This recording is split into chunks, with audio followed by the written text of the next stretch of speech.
Assalamualaikum warahmatullahi wabarakatuh. Halo kawan-kawan, kembali bersama Bang Jaka. Oke kawan-kawan, Bang Jaka ingin memberikan sebuah cerita hikmah, cerita nyata kawan-kawan ya. Ada seorang lelaki yang ia akan diterkam seekor singa ketika ia sedang sholat. Tapi kawan-kawan, sebelum itu Bang Jaka mengingatkan untuk senantiasa sebarkan kebaikan meskipun kita tidak dianggap orang-orang yang baik, karena cukup Allah saja yang mengetahui kebaikan kita. Karena itu jangan lupa untuk like, share, dan tekan tanda ikuti atau follow supaya bisa mendapatkan pemberitahuan ketika postingan terbaru Bang Jaka tampil kan. Dan jangan lupa untuk berkomentar yang baik juga ya. Oke kawan-kawan, jadi sesuatu yang berbahaya tentunya.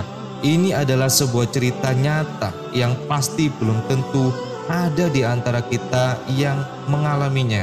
Akan tetapi terdapat keteguhan seseorang ketika ia sedang menunaikan ibadah sholatnya dalam situasi yang bahaya dan mengancam. Karena itu ini adalah sebuah kisah hikmah mengenai sholat yang benar-benar luar biasa atau istimewa. Kisah ini dari Imam Az-Zahabi pada kitab beliau yang berjudul Syiar A'lam Nubala. Dalam kitab tersebut mengisahkan sebuah cerita pada seorang muslim yang ia mampu terhindar dari seekor singa ketika ia sedang melaksanakan sholatnya.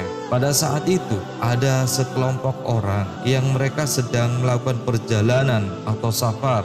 Orang-orang tersebut berada pada sebuah lembah yang lembah itu dikelilingi oleh hutan lebat atau hutan belantara. Orang-orang yang sedang safar tersebut beristirahat serta mencoba untuk bermalam di lembah tersebut. Ketika mereka sedang enak-enak istirahat, mereka dikejutkan oleh seekor singa yang datang di perkumpulan mereka. Tentu saja orang-orang tersebut berusaha lari untuk menyelamatkan diri dengan beragam caranya, seperti ada yang memanjat pohon, ada juga yang berlari kencang meninggalkan tempat itu. Tetapi pada saat itu ada salah seorang lelaki yang ia sedang sholat kawan-kawan. Lelaki tersebut tetap tenang dalam sholatnya. Ia melanjutkan sholatnya ketika singa tersebut mendekatinya. Pada saat itu beberapa teman-temannya yang sudah ada yang lari menjauh, juga ada yang memanjat pohon. Mereka terus melihat seorang lelaki tersebut yang tetap menjalankan ibadah sholatnya. Takut-takut jika ia nanti diterkam oleh singa tersebut. Singa tersebut matanya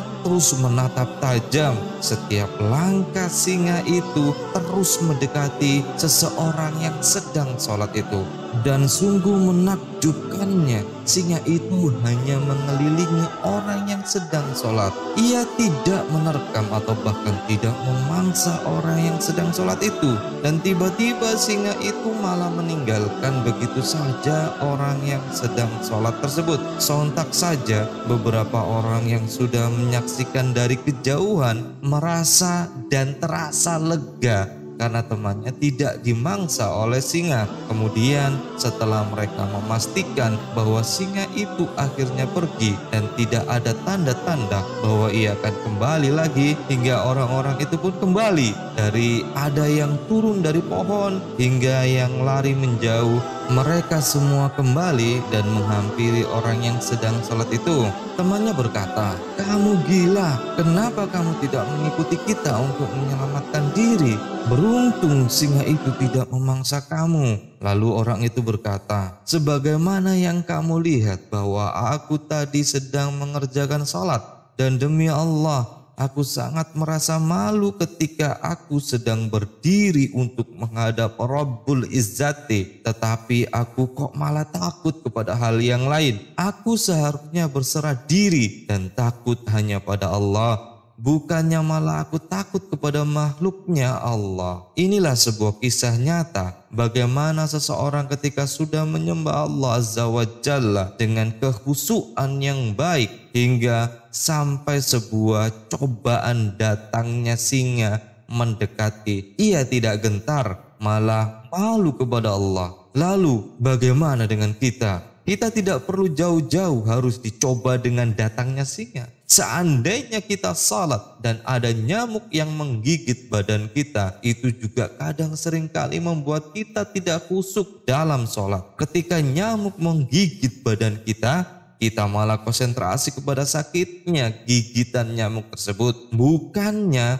menyelami atau bahkan tenggelam dalam menghayati ayat-ayat Al-Quran yang kita baca saat sholat. Dan itu mungkin menjadi hal yang wajib untuk kita senantiasa beristighfar, yang tentu dalam hal setiap kali kita sholat sering mengingat sesuatu yang lain daripada berusaha khusyuk kepada Allah. Contoh kasus, ketika kita membaca Al-Quran saat kita sholat, ada kalanya bahkan pikiran kita terganggu dengan sesuatu bayangan-bayangan yang ada di pikiran kita, sehingga kita malah lalai. Bahkan kita ketika sedang sholat dan malah tenggelam bersama pikiran-pikiran yang tidak jelas dalam kepala kita. Ada kalanya tubuh kita semua menghadap kiblat, akan tetapi jiwa dan pikiran kita berada di tempat yang lain yang tidak semestinya. Ketika lisan kita senantiasa melafalkan doa sholat, malahan hati kita bukan menghayati bacaan dari doa-doa ketika sholat tersebut. Malahan itu kita seringkali mencoba untuk mempercepat bacaan sehingga biar sholat kita lebih cepat selesai.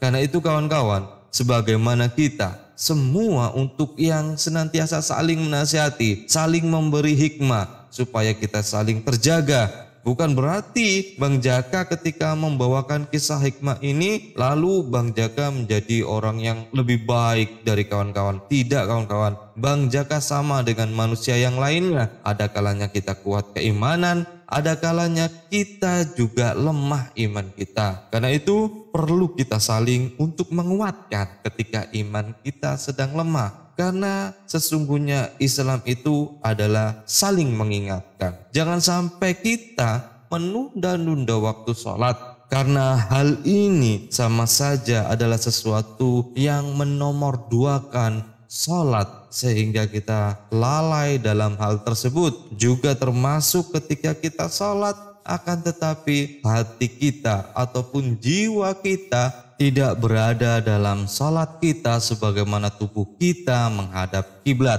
Ada banyak kisah-kisah tentang kekhusyuan sholat yang menjadikan hikmah bersama. Bahkan ketika dalam peperangan, beberapa sahabat Rasulullah SAW ada yang meminta untuk dicabut panahnya ketika mereka sedang sholat. Karena ketika dicabut panahnya saat sholat, terlihat tidak tersakiti atau terasa tidak tersakiti. Inilah hikmah kekuatan kekhusyuan, sehingga ketika sakit pun tidak terasa di saat menjalankan salat. Semoga kita menjadi orang-orang yang khusyuk. Amin. Oke, segitu dulu kawan-kawan. Semoga ini menjadi awal yang baik dan memberikan kebaikan bersama. Oke kawan-kawan, Bang Jaka senantiasa mengingatkan untuk sebarkan kebaikan meskipun kita tidak dianggap orang-orang yang baik. Karena cukup Allah saja yang mengetahui kebaikan kita. Karena itu jangan lupa untuk like dan juga share. Dan juga jangan lupa untuk follow ya kawan-kawan. Oke, tetap sehat dan jaga kesehatan. Assalamualaikum warahmatullahi wabarakatuh.